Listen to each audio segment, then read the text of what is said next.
Anunnaki, a origem do homem. Desconsidere tudo o que aprendeu nas instituições de ensino, sobre criacionismo ou evolucionismo. Tudo que tem sido ensinado, tem somente o objetivo de manter a humanidade ignorante e submetida aos sombrios interesses das corporações político-econômicas das nações. O material contido aqui tem o único objetivo de abrir sua mente para a verdade. Não é ficção. Não é fantasia. A mais completa fonte de informações a respeito da nossa origem se encontra entre os achados arqueológicos da civilização suméria. Os sumérios foram os cofundadores da primeira grande civilização da Mesopotâmia, como era chamada a região compreendida entre os rios Tigre e Eufrates, que nascem nas montanhas da Turquia e desembocam no Golfo Pérsico, onde atualmente está situado o Iraque. Sua organização social foi literalmente responsável pelo mundo como conhecemos hoje. Elementos que influenciaram na formação das sociedades greco-romanas, que por sua vez influenciaram todo o mundo ocidental e estão fortemente presentes até os dias de hoje. Técnicas de medicina, arquitetura, engenharia e hidráulica, baseados em magníficos conhecimentos em matemática, química, física e astronomia. Seus conhecimentos astronômicos eram incrivelmente avançados. Seus observatórios obtinham cálculos do ciclo lunar que diferiam em apenas 0,4 segundos dos cálculos atuais. Na colina de Koyunjik, antiga Nínive, foi encontrado um cálculo cujo resultado final, em nossa numeração, corresponde a 1,955952000000000. Um número de 15 casas. Os gregos, no auge do saber, não passaram do número 10.000, o resto seria o infinito. Desenvolveram a agricultura com técnicas de irrigação e drenagem de solo, construção de canais, diques e reservatórios, sistema de leis baseados nos costumes, habilidosas práticas comerciais, sistema de escrita cuneiforme, assim chamado porque escreviam em plaquetas de argila com o estilete em forma de cunha. Sistema de unidade política das cidades-estados ou estados soberanos, como Ur, Nippur e Lagash. Sistema de hierarquias sacerdotais para a organização religiosa. Fundaram as primeiras bibliotecas. Na cidade de Nippur, 150 quilômetros ao sul de Bagdá, foi encontrada uma biblioteca sumeriana inteira, contendo cerca de 60.000 tabletes de barro com inscrições cuneiformes sobre a origem da humanidade. Criaram os fenomenais projetos arquitetônicos, denominados zigurates. Verdadeiros complexos piramidais que englobavam vários módulos de edifícios, abrigando desde templos religiosos até plenários políticos, construídos ao redor de um bloco célula central e interligados por rampas espirais desde a base até o topo. O maior especialista em cultura suméria foi o historiador e arqueólogo Zecharia Sitchin, 1920-2010, nascido na Rússia e criado na Palestina, onde adquiriu profundos conhecimentos de arqueologia e história oriental. Formado em História pela Universidade de Londres, é um dos poucos estudiosos do mundo capacitados a traduzir a escrita cuneiforme, característica das civilizações mesopotâmicas. Trabalhou como jornalista e editor em Israel e foi escritor e consultor da NASA. Sitchin traduziu massivamente, ao longo de sua vida, os escritos de mais de 2.000 placas sumérias encontradas em suas pesquisas arqueológicas. E escreveu uma série de livros contendo essas traduções e sua interpretação sobre o assunto. Basicamente, o legado do conhecimento sumério revela que a Terra teve origem através da colisão de dois gigantescos corpos celestes, Nibiru e Tiamat. Os escritos afirmam que Nibiru, um planeta avermelhado, que já foi avistado pela NASA e atualmente vem sendo chamado de Planeta X, foi desviado de um sistema binário há milhões de anos e capturado pela gravidade do nosso Sol. Esse planeta viajou em nosso sistema solar, abaixo da elíptica, passando por Netuno e Urano. Como seu campo magnético era muito intenso, ele deslocou Urano para seu lado quando passou por ele. Naquela época não havia o planeta Terra, mas sim um outro planeta, muito maior, Tiamat, coberto quase que só de água. Durante a trajetória, as luas de Nibiru atingiram Tiamat dividindo em duas partes, pulverizando a metade onde ele foi atingido, criando o cinturão de asteroides entre Marte e Júpiter, e empurrando a outra metade para uma órbita mais baixa, a atual órbita da Terra. A primeira passagem de Nibiru foi responsável pela atual configuração do nosso sistema solar. Plutão era uma lua de Saturno que foi arrancada de sua gravidade e empurrada para sua atual órbita. Em fevereiro de 2000, chegava ao fim a missão sonda NEAR, da NASA, chefiada pelo Dr. Chen, confirmando esta gigantesca trombada celeste no início do nosso sistema solar, catastrofismo. Uma das luas de Nibiru, atingindo Tiamat. Nibiru tem um período orbital de 3.600 anos, se comparado com a Terra e órbita dos sóis. Os sumérios descreveram-no como sendo 4 vezes maior do que a Terra, de cor avermelhada, e responsável por grandes catástrofes no nosso planeta, durante suas passagens através de nosso sistema solar. Eles explicam que a aproximação desse planeta foi a causa do dilúvio citado na Bíblia, devido a um deslocamento polar na Terra. Os estudiosos do legado sumério têm se questionado como seria possível que uma civilização tão antiga tivesse informações tão precisas sobre astronomia, numa época onde supostamente não havia equipamentos tecnológicos. A resposta está no trabalho de Zecharia Sitchin. O conhecimento sumério sobre o sistema solar só poderia ser obtido por meio de uma fonte externa que fosse capaz de viajar pelo espaço e observar esses eventos.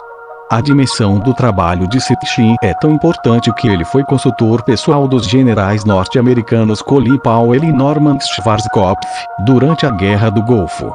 Powell, que posteriormente se tornou secretário de Estado, tinha um particular interesse na organização militar dos sumérios. Coincidência ou não, nos últimos 15 anos as campanhas militares norte-americanas se tornaram extremamente intensas na região que foi o berço da civilização suméria. Placa suméria com escritas cuneiformes. As placas sumérias têm informações precisas sobre os planetas do sistema solar. O mais impressionante são os dados sobre Plutão, planeta que só foi descoberto em 1930. Eles sabiam o tamanho de Plutão, sua composição química e orgânica, e afirmavam que Plutão era na verdade um satélite de Saturno que se desprendeu e ganhou uma nova órbita. Eles chamavam a lua de pote de chumbo e diziam que seu núcleo era uma cabaça de ferro. Durante o programa Apollo, a NASA confirmou esses dados. Esse conhecimento seria possível há 3.000 anos. Em 1983, o satélite astronômico infravermelho, IRAS, fotografou um grande objeto na imensidão do espaço. O astro seria tão grande quanto Júpiter e provavelmente poderia fazer parte do nosso sistema solar. Em 1987, a Agência Espacial Norte-Americana, NASA, anunciou oficialmente que admitia a provável existência do chamado Planeta Décimo em uma conferência realizada no Centro de Pesquisas Ames, na Califórnia. O pesquisador John Anderson declarou: um 12º planeta pode estar orbitando o Sol. Sua localização seria 3 vezes a distância entre o Sol e Plutão. A questão é delicadíssima. De um lado temos escritos de milhares de anos sobre a formação da Terra, com informações precisas e riquezas de detalhes, traduzidos pelo maior especialista em civilização suméria, e de outro lado temos a discreta confirmação dessas informações pela maior agência espacial do mundo. A questão da origem do planeta Terra e da humanidade é, de fato, extremamente delicada, porque ameaça completamente o mainstream social moderno, pelo menos nas sociedades ocidentais. A humanidade é guiada pela ciência ou pela religião, pelo empirismo ou pela fé. Entretanto, tanto um como o outro se tornarão instrumentos de poder para grupos poderosos, interessados em dominar as grandes massas populares. Sistematicamente, os dois extremos têm ocultado ou distorcido, ao longo da história, informações sobre a origem do homem no planeta. No campo científico, homens como Charles Darwin induziram a humanidade a acreditar que o homem evoluiu progressivamente e naturalmente de um tipo de antropóide. Essas afirmações foram baseadas nas observações e pressuposições de Darwin, que em suas viagens de estudos pelo mundo, desenvolveu a ideia de que um processo de seleção natural era responsável pelas mutações das diversas espécies de animais, para se adaptarem às mudanças geofísicas sofridas pela Terra no passado. Até aí tudo coerente, porém Darwin, precipitadamente concluiu que os seres poderiam sofrer qualquer transformação para se adaptarem. Para ele um lêmur voador poderia se transformar em um morcego, sobre uma determinada circunstância. Não vejo qualquer dificuldade em acreditar na possibilidade de que a seleção natural possa desenvolver a membrana no lêmur voador, até transformá-la no verdadeiro membro alado, à semelhança do que deve ter ocorrido com o morcego. Seguindo essa linha de pensamento, ele concluiu que o símio poderia ter perdido os pelos, a cauda, ter erguido a coluna vertebral, ficado inteligente e se tornado homem de maneira natural. Atualmente o darwinismo também tem sido chamado de teoria da origem inferior das espécies. A antítese ao evolucionismo de Darwin é a teoria da origem superior das espécies, uma variação da teoria criacionista, baseada nas descobertas de fósseis humanos descomunais e ruínas de construções megalíticas, encontrados em várias partes do mundo. O pesquisador suíço Erich von Däniken foi um dos primeiros defensores modernos da teoria da origem superior.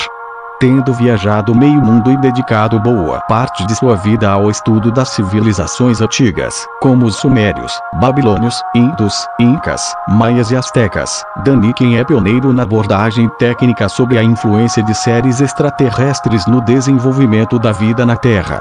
A despeito de inúmeras difamações e ataques sofridos, escreveu diversos livros, entre os quais o clássico Eram os Deuses Astronautas, enfatizando sistematicamente que as mutações fisiológicas, além do fator inteligência, foram introduzidos no hominídeo ancestral, via engenharia genética, resultando no Homo sapiens.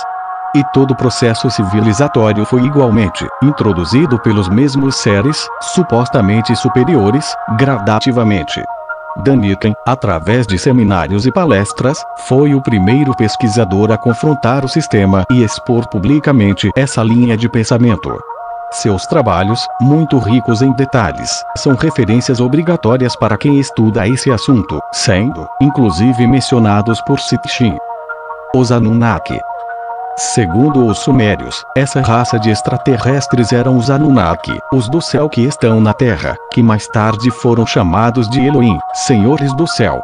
Humanoides gigantes, vindos do planeta Nibiru e que, devido a problemas no seu ecossistema, decidiram iniciar um processo de colonização no nosso planeta, por volta de 450 mil anos atrás.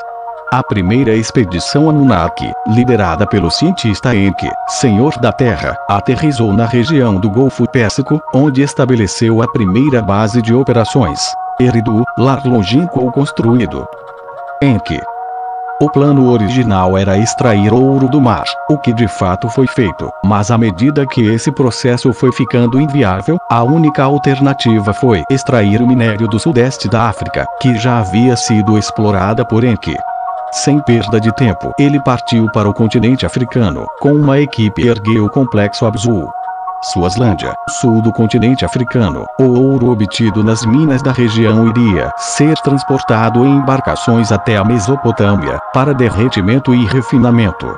Em seguida os lingotes eram enviados, através de uma nave de carga até uma outra nave que ficava orbitando a Terra, aguardando a chegada periódica de uma nave-mãe que levava o precioso metal para Nibiru, para ser usado como partículas suspensas, na atmosfera, a fim de conter o avanço de um fenômeno semelhante ao efeito estufa.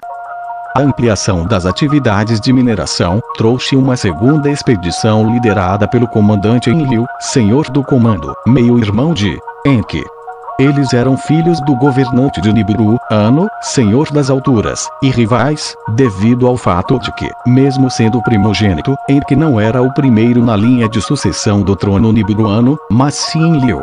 Posteriormente uma terceira missão foi enviada, liderada pela médica geneticista Lynch, Senhora da Vida, meia-irmã dos dois líderes, acirrando a disputa entre eles.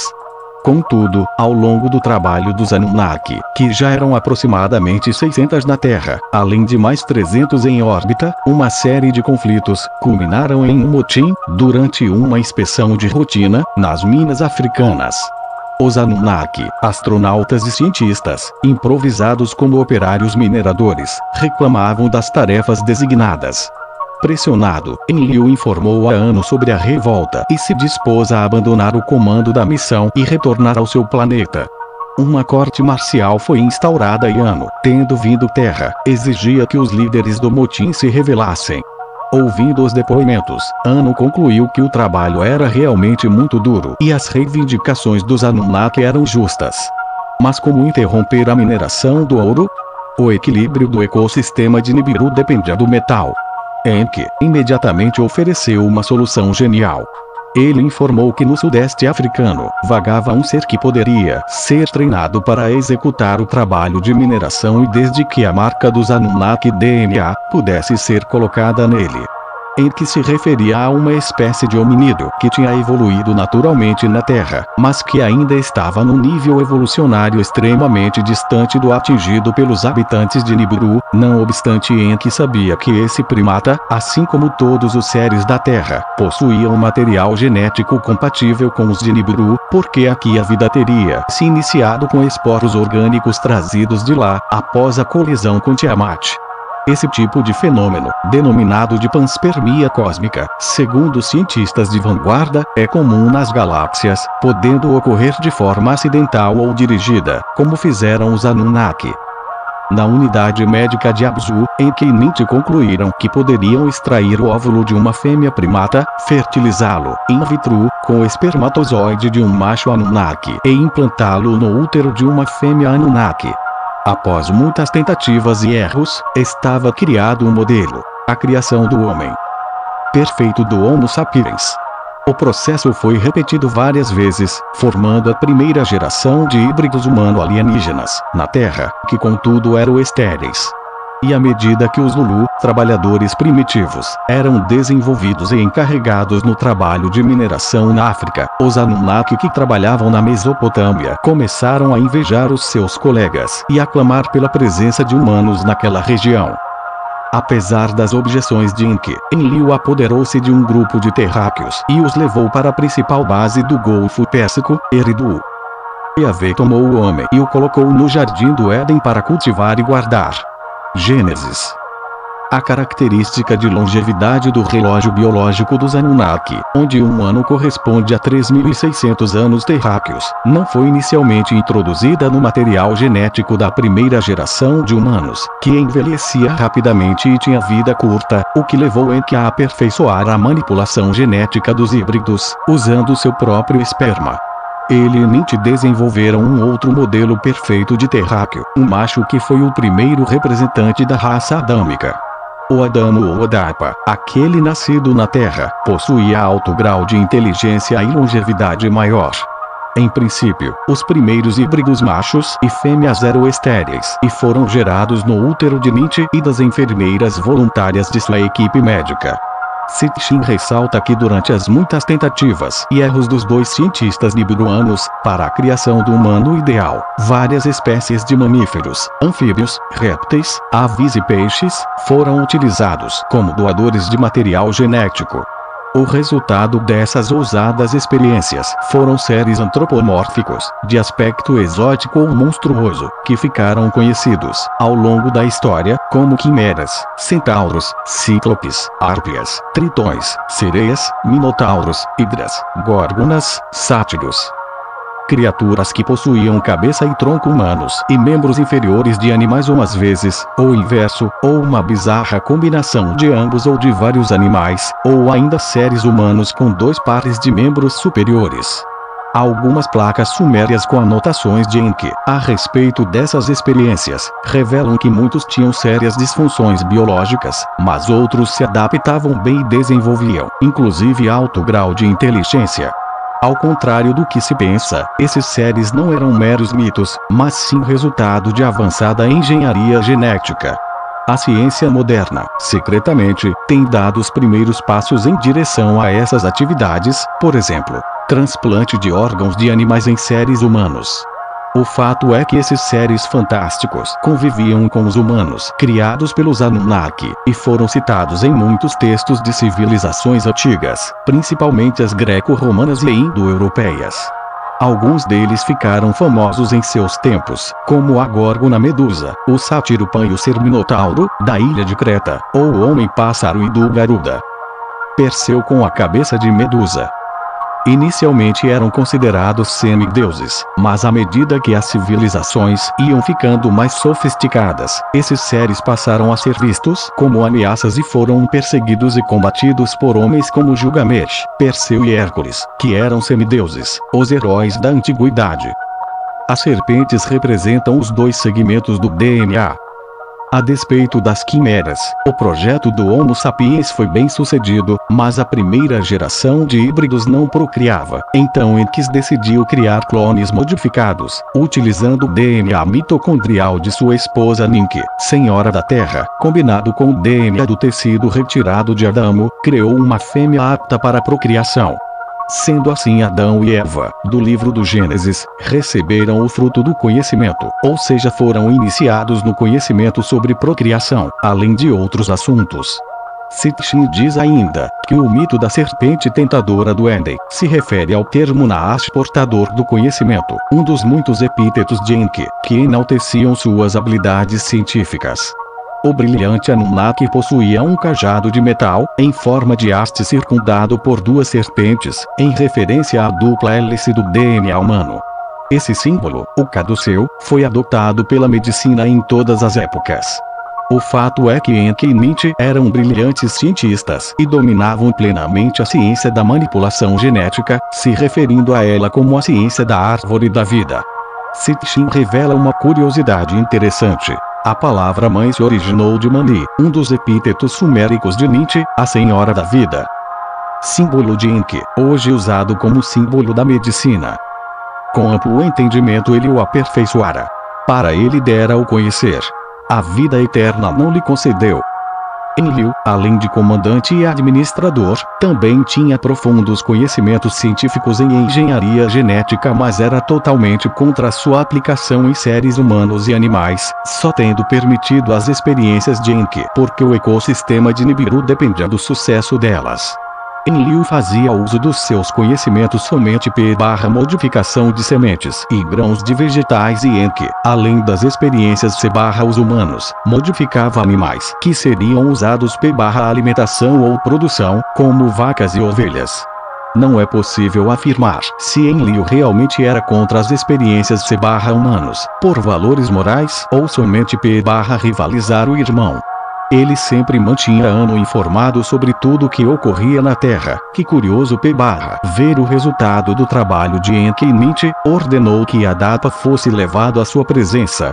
Enki temia que este consumisse alguma substância que aumentasse o seu ciclo biológico e o induziu a evitar os alimentos que lhe fossem oferecidos. Contudo, Anu, surpreso com a perfeição da criação, quis que o Adapa fosse mantido em Nibiru, mas ele acabou sendo trazido de volta à Terra e ficou temporariamente sob a guarda de Enlil, na base Eden, lar dos justos, no Oriente Médio.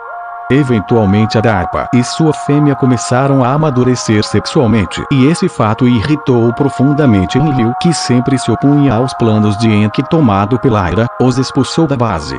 Eles retornaram para a base africana Abzu e começaram a reproduzir. Sua prole era então clonada por Enki para acelerar e ampliar a descendência, e as gerações futuras geravam mais e mais humanos de agradável aparência física e portadores do gene de longevidade Anunnaki, embora vivessem bem menos que eles. Mas ainda assim atingiam idades fantásticas para os padrões biológicos atuais. Os textos do Antigo Testamento falam que os homens das primeiras gerações adâmicas viviam centenas de anos e em alguns casos quase atingiam a idade de 1000 anos, como exemplo, Matusalém, Noé e Enoque, que foram alguns dos principais patriarcas pré-diluvianos. Mas Sitchin faz uma revelação perturbadora. Segundo ele, as primeiras civilizações humanas aprenderam a fazer cálculos baseados numa média orbital entre Nibiru e a Terra. Como os Anunnaki controlavam o seu tempo baseado na órbita do seu planeta, os homens foram instruídos a fazer cálculos C/esse referencial. A primeira grande civilização pós-diluviana, a Sumérica, dominava o complexo sistema matemático elaborado pelos Anunnaki, P/aplicação na Terra, onde o dígito 1 correspondia a 60 unidades, o atual sistema cronográfico onde 1H igual 60.000. Igual 3.600. Segunda-feira é baseado nesse modelo, portanto o ciclo de vida dos primeiros homens adâmicos, seguindo esse padrão, poderia ter durado alguns milhares de anos. Essa característica genética foi mantida até as primeiras dinastias egípcias, quando então começou a se deteriorar, porque o próprio relógio biológico dos Anunnaki ficou debilitado pela vida neste planeta. Sitchin faz uma observação, em seus livros, a respeito da raça adâmica e da origem do nome Adão. Ele admite que possivelmente não havia um indivíduo assim chamado, mas de fato o primeiro modelo ideal do Homo sapiens ficou famoso entre os Anunnaki e os homens da Terra, porque foi a primeira matriz biológica e porque gozava da proteção de Enki, que o chamava de Adapa, nascido na Terra. Se de fato ele foi clonado, é possível que em determinado momento o termo passou a se referir a toda a primeira geração de homens. Sendo assim, é provável que algumas citações históricas distorceram o termo Adão, Adamo, Adapa para o singular, assim como foi feito com a palavra Elohim, deuses e não Deus. Um detalhe interessante sobre a descendência de Adão e Eva pode ser observado no incidente de Caim e Abel. Sitchin tem uma teoria muito interessante, em que teria ensinado a pecuária aos homens em Enlil, a agricultura. Caim e Abel eram respectivamente agricultor e pastor, e lideravam grupos de trabalhadores nessas atividades. As constantes disputas entre os dois líderes Anunnaki acabaram influenciando o comportamento dos humanos. E desentendimentos e ciúmes entre os trabalhadores acabaram culminando no assassinato de Abel. Então Caim foi condenado ao exílio por Enlil, que ficara perplexo diante da primeira demonstração de violência entre os homens e pretendia evitar que aquilo gerasse uma reação em cadeia. Tomado de pavor de uma vingança, Caim teria implorado a Enlil que o protegesse. O comandante Anunnaki, irado pelo crime contra seu pupilo, Abel, se manteve irredutível na sua decisão, mas pediu a Nit que lhe fizesse uma modificação genética que os outros homens soubessem que ele carregava um sinal de Deus e não o molestassem. A famosa marca de Caim, citada no Antigo Testamento, consistia numa alteração cromossômica que os seus descendentes não tivessem pelos faciais. Banido, Caim teria vagado com sua família e seguidores por longas distâncias e Sitchin sugere que eles teriam chegado até a América Central e se fixado lá. Sua descendência, ignorada pela história, teria sido a base genética dos ameríndios, que tem como característica principal a ausência de pelos faciais. E saiu Caim de diante da face do Senhor, e habitou na terra de Nod, do lado oriental do Éden.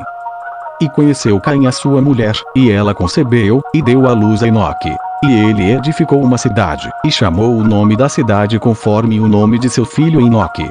Tenochtitlan, capital asteca, que significa cidade de Tenoch. E saiu Caim de diante da face do Senhor, e habitou na terra de Nod, do lado oriental do Éden. E conheceu Caim a sua mulher, e ela concebeu, e deu à luz a Enoque. E ele edificou uma cidade, e chamou o nome da cidade conforme o nome de seu filho Enoque. Gênesis 4:16, 17. Antiga Suméria, os mesmos padrões de construção. E saiu Caim de diante da face do Senhor, e habitou na terra de Nod, do lado oriental do Éden. E conheceu Caim a sua mulher, e ela concebeu, e deu à luz a Enoque. E ele edificou uma cidade, e chamou o nome da cidade conforme o nome de seu filho Enoque. Gênesis 4:16, 17. Ao longo dos milênios as gerações de humanos deixavam de ser apenas trabalhadores ou escravos nas minas. Eventualmente aprendiam novas tarefas e logo cozinhavam, dançavam, tocavam músicas, eram instruídos em todas as ciências e até construíam casas para os deuses, que eles chamavam de templos. Logo o objetivo central da missão foi desaparecendo e os Anunnaki pareciam se agradar daquela excelente vida na Terra. Porém, como havia poucas mulheres nibiruanas na Terra, muitos Anunnaki se sentiram atraídos pelas fêmeas humanas e começaram a tomá-las por suas mulheres. Quando os filhos dos deuses viram que as filhas dos homens eram bonitas, as tomaram como esposas. Desse cruzamento nasceram os híbridos gigantes, os chamados Nefilins, Anaquins, Refaíns ou Titas. Sitchin afirma que, segundo os sumérios, a estatura média dos Anunnaki é de 3,5 a 4 m, atingindo até 7 m, e que seus descendentes Titas mantiveram esse nível. O fato é que em alguns milênios eles acabaram organizando os homens em centros urbanos e os instruíam em todos os segmentos possíveis, gerando então poderosas civilizações. Daniken, em seus estudos, cogita a possibilidade das lendárias civilizações da Lemúria e Atlântida terem sido as primeiras erguidas por esses seres, que conviviam com a humanidade, e foram adorados como deuses e semideuses. Porém, em certo momento as relações entre homens e Anunnaki ficaram comprometidas por ódios e paixões, levando-os a toda sorte de comportamentos bizarros, que se agravavam mais ainda pela aproximação do planeta gigante Nibiru, que já estava causando terríveis mudanças no clima agradável do planeta, e logo os flagelos naturais, somados às perturbações sociais, causaram a deterioração moral daquela sociedade híbrida. Esses fatos irritavam seriamente Enlil, que estimulava cada vez mais a desconfiança em Anu e nas altas hierarquias Anunnaki, que já repudiavam o comportamento dos alienígenas nesse planeta. Cedendo à pressão de Enlil, Anu ordenou que os chefes Anunnaki se reunissem em conselho para julgarem a humanidade e decidirem o que deveria ser feito, como punição. Aproveitando a nova passagem de Nibiru pelo nosso sistema solar, que causaria um cataclisma na Terra, Enlil e Anu votaram por deixar a humanidade ser dizimada. Essa decisão acabou aceita pela maioria do conselho, mas sob protestos veementes de Nintienki. O fato é que prevaleceu a pressão e o poder de persuasão de Enlil sobre Anu, que obrigou o conselho a prestar juramento de que não alertaria os homens quanto à catástrofe iminente. A grande verdade é que o transtorno planetário foi usado por Enlil para fazer uma limpeza racial na Terra, porque não admitia a miscigenação entre os Anunnaki e os terráqueos. Viu o Senhor que era grande a maldade do homem na Terra, e que toda a imaginação dos pensamentos de seu coração era má continuamente. Então arrependeu-se o Senhor de haver feito o homem na Terra, e isso lhe pesou no coração. E disse o Senhor: destruirei da face da terra o homem que criei, tanto o homem como o animal, os répteis e as aves do céu, porque me arrependo de os haver feito. Gênesis 6, 1, 7. Inconformado e temendo pela sua obra, Enquis designou, secretamente, um homem, de nome sumério Zildra, Noé ou Nó, em hebraico, seu filho, com a esposa de Lameque, para reunir grupos de humanos e a essência, DNA, de animais diferentes, que seriam salvos das inundações do planeta causadas pelo deslocamento dos polos, devido à aproximação de Nibiru. Depois de um tempo, meu filho Matusalém tomou uma esposa para seu filho Lameque. Ela ficou grávida dele, e deu um filho, a carne do qual era tão branca quanto a neve, e vermelho como uma rosa. O cabelo de sua cabeça era branco como o algodão, e longo, e cujos olhos eram belos. Quando ele os abriu, ele iluminou toda a casa, como o sol. Toda a casa abundou de luz. E quando ele foi tirado da mão da parteira, Lameque seu pai ficou com medo dele. E correndo veio ao seu próprio pai Matusalém e disse: eu gerei um filho, diferente dos outros filhos. Ele não é humano, mas, assemelhando-se à geração dos anjos do céu, é de uma natureza diferente dos nossos, sendo completamente diferente de nós. Seus olhos são brilhantes como os raios do sol. Seu semblante é glorioso, e ele parece como se não pertencesse a mim, mas aos anjos. Livro de Enoque, capítulo 105, 1, 4. Confira esta informação também no livro perdido de Enki. Enki elaborou ocultamente um plano de sobrevivência para os seres selecionados por Zildra, pois não ousava desafiar seu pai Anu, nem as hierarquias de Nibiru. Sem tomar conhecimento do seu plano, os Anunnaki evacuaram a Terra e de suas naves estacionadas na órbita do planeta, observaram o desastre e se entristeceram, sofrendo pela destruição daquela grandiosa obra e amargurados por terem abandonado os humanos ao terrível cataclisma. Com a passagem de Nibiru, duros tempos se iniciaram na Terra. Um detalhe curioso revela o grau de comprometimento de Enki/a humanidade naquele momento. Tendo sido obrigado a prestar juramento, ele não podia revelar aos homens sobre o perigo iminente e nem ajudá-los, mas inconformado-se a situação, encontrou uma peculiar maneira de alertar pelo menos um pequeno grupo. Nos tabletes sumérios, referentes ao episódio do dilúvio, é mencionado que Enki tinha ciência que não podia contar aos homens, mas nada o impedia de falar-se às paredes. Uma noite ele se aproximou da casa onde morava Ziusudra, se detendo do lado de fora perto do aposento onde este dormia, e falando alto ou através de algum aparelho, propagou sua voz pelo local dizendo: "Parede, o teu senhor Enki te ordena que construa uma embarcação, reúna quantos familiares e agregados poderes, abandona tuas posses e salva tua vida, pois os Elohim conderam a humanidade à morte." Enki teria deixado um tipo de relógio regressivo, sensível a oscilações geodésicas, e um projeto de construção de um submergível a cargo de um Anunnaki de sua confiança designado P/ajudar Noé. Além de ter feito uma seleção do DNA de animais e espécies de plantas para redistribuir pelo planeta após o Holocausto. Entre muitos pontos em comum, nos textos de Daniken e Sitchin, um particular chama a atenção. Os dois autores afirmam que no processo de exploração do nosso sistema solar, os Anunnaki teriam construído bases de operações em Marte e nas suas luas e na nossa Lua. Nos primeiros milênios após sua chegada à Terra, essas bases teriam servido de escalas até Nibiru, durante o período de transporte do ouro extraído aqui e além da mineração na Terra. Os Anunnaki também extraíam silício na nossa Lua.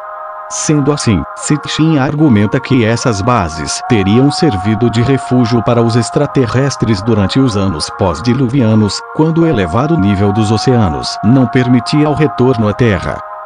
Quando o nível das águas cedeu e as camadas de lama que cobriam a Mesopotâmia secaram o suficiente para permitir o repovoamento, os Anunnaki retornaram à Terra e se surpreenderam quando viram os sobreviventes do cataclisma. E num primeiro momento se indignaram quando Enki revelou ter elaborado o plano de sobrevivência das espécies terráqueas. Contudo, a revolta cedeu lugar ao contentamento pela possibilidade de reconstruir a humanidade. Nanar, um dos filhos de Enlil, recebeu uma extensão de terra que ia do oeste até o Mediterrâneo e ficou encarregado de reconstruir Eridu, que viria a se tornar Sumer ou Suméria, e fundando outras, como Ur, a cidade onde nasceu Abrael. Ao filho mais novo de Enlil, Ishkur, senhor das montanhas distantes, coube as terras a noroeste, a Ásia Menor e as ilhas do Mediterrâneo, onde a realeza Anunnaki se espalhou, dando origem ao panteão dos deuses greco-romanos. Em que seus descendentes, entre eles seu filho Ningishzida, senhor da árvore da vida, ficaram encarregados de reconstruir Abzu, nas terras africanas. De fato, todo o planeta foi repartido entre os Anunnaki, que se tornaram as deidades das mitologias indo-europeias, asiáticas e andinas. Daniken menciona que em determinado momento, Ningishzida, chamado de Tot pelos egípcios, teria ido P/América Central explorar a região dos Andes, juntamente com um grupo de sobreviventes africanos, e teria erguido a civilização dos Olmecas, que seriam os mentores dos Aztecas. Segundo Daniken, a palavra Azteca deriva da raiz Aztlán e se refere aos sobreviventes que vieram das terras da Atlântida. Ele ainda especula que a base do povo azteca era formada pela descendência de Caim misturada com os exilados atlantes. Sitchin não faz menções sobre a Lemúria e Atlântida, mas as peças acabam se encaixando. No comando dos Olmecas e dos Aztecas, o hábil e engenhoso Ningishzida teria ficado conhecido como o deus Quetzalcoatl, a grande serpente emplumada. Ishkur, posteriormente, também teria ocupado as terras da península de Yucatán, no México, e ficou conhecido como o deus Viracocha. As civilizações reerguidas na Mesopotâmia fizeram várias citações aos Anunnaki, e a mais peculiar é a que deu base para a referência bíblica dos Nefilins, os anjos caídos. Aqueles que desceram dos céus para cruzarem com as mulheres dos homens. Zecharia Sitchin relata que na sua juventude, durante uma aula de hebraico, sobre o capítulo 6 do livro do Gênesis, ousadamente questionou seu professor sobre o termo gigantes ser o significado da palavra Nefilim. Sitchin enfaticamente afirmou que mesmo derivando da raiz Nefal queda, o significado real seria aqueles que foram lançados ou aqueles que aterrizaram na terra. Nos anos que se seguiram, à medida que aprendia a língua, a história e a arqueologia do Antigo Oriente Médio, os Nefilins tornaram-se uma obsessão. Os achados arqueológicos e a decifração dos textos sumérios, babilônicos, assírios, hititas, cananitas e outros textos antigos e contos épicos foram progressivamente confirmando a precisão das referências bíblicas a reinos, cidades, governos e culturas na antiguidade. Não havia mais dúvidas de que os Nefilins foram os visitantes da terra, vindos do céu, num passado distante. Esses Nefilins eram os valentes, os homens de renome, que houveram na antiguidade. Gênesis 6, 4. Antes haviam habitado nela os Enis, povo grande e numeroso, e alto como os Anaquins. Eles também são considerados Refaíns como os Anaquins, mas os Moabitas lhes chamam Emins. Deuteronômio 2 e 10, 11. Porque Sorog, rei de Bazã, ficou de o resto dos Refaíns. Eis que o seu leito, um leito de ferro, não está porventura em Rabá dos Amonitas. O seu comprimento é de 9 côvados 4 metros, e de 4 côvados 1,78 metros a sua largura, segundo o côvado em uso. Deuteronômio 13 11. Também vimos ali os Nefilins, isto é, os filhos de Anak, e éramos aos vossos olhos como gafanhotos. Números 13 e 33. Então saiu do arraial dos filisteus um campeão, cujo nome era Gólia, de Gate, que tinha de altura 6 côvados e um palmo 2,89 metros. 1 Samuel 17, 4. Os relatos das civilizações antigas estão repletos de referências a seres de tamanho gigantesco, força descomunal e portadores de tecnologias avançadíssimas, participando direta ou indiretamente nas sociedades humanas. Devido às suas potencialidades, eles foram sistematicamente considerados divindades. Os Nefilins da mitologia hebraica, o panteão egípcio, os deuses do Olimpo, cíclopes e titãs da mitologia greco-romana, os Suras, Asuras e Devas da mitologia hindu. Os guerreiros do Valhalla da mitologia escandinava não eram outros senão os Anunnaki. Gigantes astronautas de tempos imemoriais, vindos do planeta Nibiru. Particularmente, os sumérios, sempre foram pragmáticos ao explicar de onde eles vieram, por que estavam aqui e por que agiam como agiam. E sem sombra de dúvida, as gritantes marcas das atividades desses seres estão, definitivamente, espalhadas pelo mundo.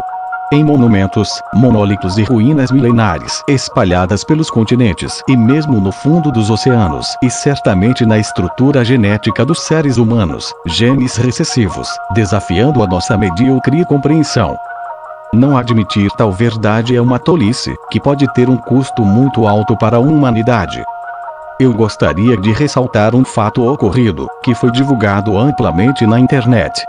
Recentemente uma empresa árabe de fornecimento de gás natural chamada Aramco, durante uma de suas escavações numa região desértica, ao sudoeste da Arábia Saudita, chamada Harbul Khaleh, quartel vazio, encontrou um esqueleto humanoide absurdamente gigantesco. Provavelmente o maior revelado até hoje. Quando a notícia foi divulgada, em sites de notícias na internet árabe, imediatamente as forças armadas árabes isolaram toda a área, impedindo totalmente o acesso ao local. Exceto aos funcionários da Aramco. Helicópteros militares sobrevoaram a área e tiraram várias fotos, e o governo árabe negou-se a qualquer esclarecimento, considerando o assunto estritamente secreto. Porém, algumas dessas surpreendentes fotos vazaram e foram publicadas em inúmeros sites na web. Poucos dias após a divulgação mundial do caso, surgiram posts em fóruns de ufologia explicando que a foto do esqueleto seria uma fraude.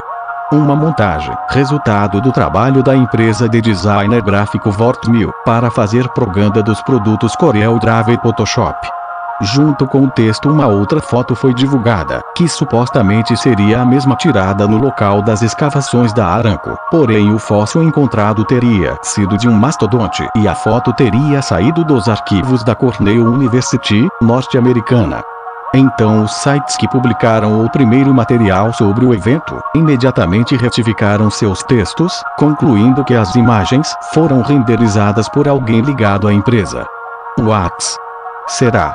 Analise os detalhes. se a ossada encontrada no local era realmente de um mastodonte, porque o governo da Arábia Saudita, onde seguramente achados arqueológicos são comuns e corriqueiros, deslocaria o exército para isolar a área e se negaria a dar informações sobre o caso, alegando que se tratava de assunto sigiloso? Porque, se de fato foram tiradas fotos da ossada de um mastodonte, as outras fotos não foram divulgadas para eliminar qualquer dúvida de uma fraude. Obviamente que diversas fotos de ângulos e distâncias diferentes seriam incontestáveis, e no entanto apenas 2 fotos foram usadas para comparação. E todas tiradas do alto. Quem conhece o básico sobre design gráfico e utiliza com certa frequência programas como CorelDRAW e Photoshop, sabe que é muito mais fácil fazer montagens com fotos tiradas do alto, do que no mesmo nível do objeto. Ao analisar a primeira foto, você vai perceber a complexidade com que o esqueleto humanoide está misturado com o terreno, semi-enterrado, a disposição dos ossos, a iluminação e sombras no fosso.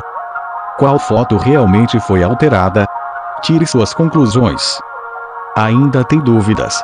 Saiba que achados arqueológicos de esqueletos, pegadas fossilizadas, artefatos, geóglifos e pinturas rupestres denunciando a atividade de humanoides gigantes extraterrestres, no passado, são mais comuns do que as autoridades da ciência admitem. E ainda que a prática da desinformação aumenta na mesma proporção que as fantásticas descobertas, os desinformers e debunkers não conseguem ocultar a verdade.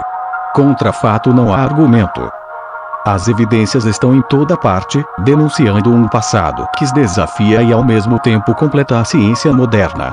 Ao vê-las, você pode estar se perguntando: se existem tantas provas incontestáveis dessa atividade sobre-humana, em diversos lugares, por que os governos, em particular o norte-americano, pioneiro em pesquisas espaciais e ufológicas, e os das nações árabes, não informam a humanidade sobre isso? De fato, a resposta é simples. Porque a revelação de que humanoides alienígenas gigantes, conhecedores de tecnologias avançadíssimas, há milhares, talvez milhões de anos, colonizaram a Terra e influenciaram geneticamente na formação da raça humana, causaria a ruína de todo o establishment contemporâneo. Todas as instituições entrariam em colapso, porque fraudes milenares seriam descobertas. O que aconteceria com a Igreja Católica, se as pessoas tomassem conhecimento de que são herdeiras genéticas de alienígenas? Os cristãos se perguntariam: então não somos feitos à imagem e semelhança de Deus? Então Adão não existiu? O problema é que a mente humana, atualmente, está atrofiada. Os praticantes do cristianismo e do islamismo creem cegamente em um ícone divino criador de todas as coisas, mas têm sido enganados pelas falsas interpretações das escrituras, onde estão descritas as atividades dos deuses astronautas no passado. A Bíblia e o Alcorão, versões cristãs e islâmicas do Antigo Testamento, são compilações de antigas escrituras sumérias, e mesmo os textos Vedas hindus foram influenciados pelos babilônios. Nestes textos, os Anunnaki têm sido sistematicamente citados como anjos e mensageiros do Senhor, criando, acidentalmente ou intencionalmente, um equívoco histórico que tem mantido a humanidade submissa aos cleros e aos governos seculares e manipuladores, que desde de milhares de anos se organizam em sociedades secretas, manipulando o antigo conhecimento mesopotâmico. No Oriente, as escrituras asiáticas são mais naturais e abertas em suas referências aos grandes devas que, no passado, voavam pelos céus em naves Vimanas. No Ocidente ocorre o ocultamento total do assunto. Instrumentos de repressão, como a Ordem dos Cavaleiros Templários e a Inquisição, foram usados para suprimir esses conhecimentos da humanidade e mantê-los nos porões da Igreja Católica ou sob o domínio de obscuros rabinos. O que as pessoas pensariam se soubessem que a expressão ser feito à imagem e semelhança de Deus, no caso do planeta Terra, se refere à manipulação genética de uma espécie semi-humana por outra super-humana, resultando numa outra espécie humana peculiar? E temos que considerar que o termo Deus não era usado pelos sumérios. Eles eram cientes da condição extraterrestre dos Anunnaki. O aspecto divino desses seres começou a ser atribuído na medida em que seus herdeiros diretos na hierarquia de poder, os faraós do Egito, utilizavam essa condição para legitimar e garantir sua posição no poder, como filhos dos deuses.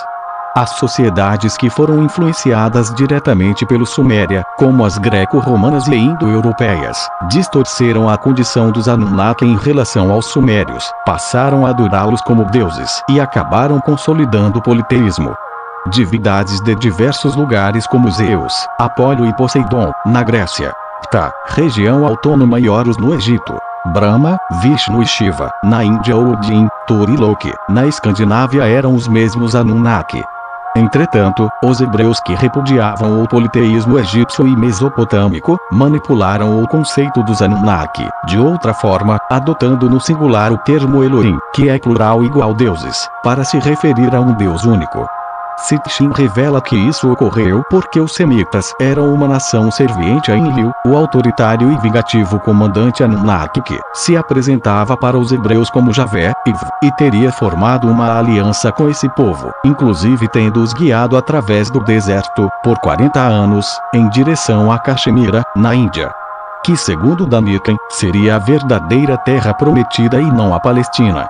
Ele afirma que esse longo período no deserto foi uma experiência feita por Enlil para garantir a não interferência de outros povos na linhagem genética dos semitas, que eram seus protegidos, enlititas. Apesar de Enki ter sido literalmente o senhor da criação na Terra, a administração do planeta ficava sob o comando de Enlil, que na condição de sucessor direto de Anu, no governo de Nibiru, fazia valer sua autoridade entre os Anunnaki e os homens, determinando leis, impondo ordens e realizando feitos notórios que o deixavam na condição de senhor da humanidade. Alguns desses feitos foram decisivos para que Enlil viesse a ser confundido como o Logos criador do universo, ao longo da história. A decisão de manter o Adata e sua fêmea sob sua guarda, quando ele foi trazido de volta de Nibiru.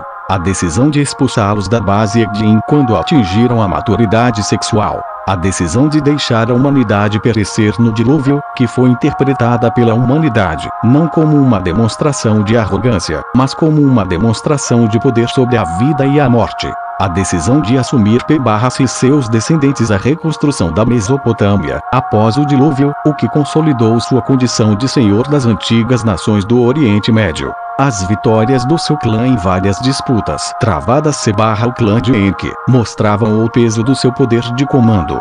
Ele era sempre enaltecido como aquele que decide os destinos. A decisão de permitir que seu clã propagasse diversas línguas diferentes entre as civilizações dos homens manter a dispersão dos povos, evitando a coesão de grupos rebeldes, uma vez que o incidente da Torre de Babel trouxe sérios problemas aos Anunnaki. A decisão de permitir que Sodoma e Gomorra fossem destruídas, em mais uma disputa com o clã de Enki. A aliança com a nação hebraica, que acabou sendo o berço do cristianismo. A entrega dos mandamentos recebidos por Moisés manter o equilíbrio moral e social da sua nação protegida. A dizimação do exército egípcio, em perseguição aos semitas, no deserto, durante o êxodo. O combate dos hebreus às formas de adoração aos outros Anunnaki, politeísmo, visando reduzir ao máximo a influência do clã de Enki que ainda era forte no Oriente Médio. Como o planeta Nibiru está diretamente relacionado com a atual formação do nosso sistema solar, assim como os Anunnaki estão relacionados com o surgimento do Homo sapiens, naturalmente os povos influenciados pelos sumérios passaram a deturpar essas informações e a confundir os líderes extraterrestres com o Criador de todo o universo, o Logos primordial. Os fatos mencionados acima e esse detalhe peculiar devem ser analisados friamente se entender porque as duas principais religiões da humanidade, o islamismo e o cristianismo, ambas raízes hebraicas, adotaram o conceito de Deus único. Contudo, não deixa de ser uma grande ironia o fato de que Enlil/Eve, o mesmo que determinou que a humanidade devesse perecer no dilúvio, fosse adotado como Deus e não Enki, que foi o criador do Homo sapiens. Com o passar do tempo, o peso da influência hebraica prevaleceu e a grande massa de cristãos e judeus acabou mantendo o conceito distorcido de que Enlil seria o Deus criador. e até hoje o seu nome é adotado pelos hebreus. Yahvé ou Javé, é mencionado como sendo o nome de Deus. Através da influência romana, por outro lado tendo sido o Império Romano, um clone do Império Faraônico grego e egípcio, sabemos que o politeísmo romano ampliou as deidades dessas culturas. O deus que era cultuado como sendo Deus dos deuses em Roma era Júpiter. Júpiter é a versão romana do deus indo-europeu do céu luminoso, que é Zeus na Grécia, de Auspitar na Índia, Dies no Báltico e, provavelmente, Tyr na Escandinávia. Alguns investigadores consideram que o seu nome original, entre os mais antigos indo-europeus, antes da expansão das tribos vários milênios AC, seria qualquer coisa como Deus Pater, que significa o Pai Céu, Deus do céu brilhante, Deus Pai. Em Roma, Júpiter também era conhecido como Jove, ou Iove, que nos leva de volta a Yahvé, resumindo em Liu. Aprendendo a história da Mesopotâmia, sabemos que os seus deuses e semideuses não eram outros senão Enlil, em que seus descendentes e agregados, muitos corrompidos pelo poder e pela adoração dos homens, eram capazes de tudo perpetuar suas glórias. Lembremos que o ofício do sacerdócio começou na Mesopotâmia, ou mesmo antes, na Lemúria e Atlântida, onde os Anunnaki transmitiam conhecimentos de ciências e ocultismo, um seleto grupo de iniciados. O que no começo era o bem comum, com o passar do tempo, acabou sendo usado manutenção de poderes. E esses grupos sociedades secretas se tornaram ferramentas políticas. Então ficam no ar as seguintes questões. Os sacerdotes e profetas que não se prestavam a esses objetivos obscuros, não teriam se tornado uma ameaça ao poder de grupos Anunnaki e seus afins, faraós, imperadores, reis, césares, etc. Teria sido a perseguição dos egípcios e romanos aos que pronunciavam mudanças sociais o nascimento de avatares, como Cristo, uma repressão programada impedir ameaças à estrutura de poder criada pelos Anunnaki. Não teria sido a perseguição e crucificação do Messias e seus seguidores, uma medida tomada acima da esfera de poder romana. Quero deixar claro aqui, que não tenho a intenção de questionar ou negar a existência do Logos Criador e nem afirmar que todos os Anunnaki agiam como deuses, pois mesmo entre os Anunnaki, havia o conhecimento desse poder original. Algumas placas sumérias continham um diário de Enki, que foi traduzido por Sitchin e publicado com o título Livro Perdido de Enki. Nessas crônicas ele revela que durante o conselho no qual foi decidido que ele deveria criar um híbrido terrestre alienígena através de engenharia genética, Enlil protestou duramente, argumentando que os Anunnaki tinham vindo à Terra para mineração e não brincar de Deus. Eles sabiam perfeitamente da existência do Logos primordial, responsável pela criação e expansão da energia e da matéria que compõe o universo, mas na condição de mestres das ciências, eles não se opuseram à possibilidade de interferir na evolução natural de mundos em formação, como a Terra, no passado, porque o ecossistema de seu planeta natal estava ameaçado e sob a pressão das circunstâncias, eles precisavam de mão de obra a mineração da Terra, como já foi dito antes. Como Enlil sempre rivalizou com Enki, ele utilizava frequentemente essa polêmica acirrar suas disputas de poder, mas mesmo assim não deixava de ter certa razão, ao expor todos os riscos inerentes às experiências de manipulação genética e ao perigo de se interferir na ordem natural das coisas. A vastidão do universo dá a certeza de que a vida é um fenômeno constante em incontáveis mundos, sendo prova irrefutável da existência desse Logos Criador. E de fato, é interessante pensar na possibilidade de que outros seres tão inteligentes, poderosos e qualificados quanto os Anunnaki, viajem de mundos em mundos, espalhando, modificando ou aperfeiçoando a vida e contribuindo para um propósito cósmico maior. Certamente que esse assunto incomoda a maioria das pessoas, mas nos tempos atuais, de avançada tecnologia, onde viagens espaciais e bioengenharia são assuntos correntes na mídia, essa verdade ancestral poderia e deveria ser divulgada. Esse conhecimento seria fundamental para a preparação da humanidade para a próxima passagem do planeta Nibiru.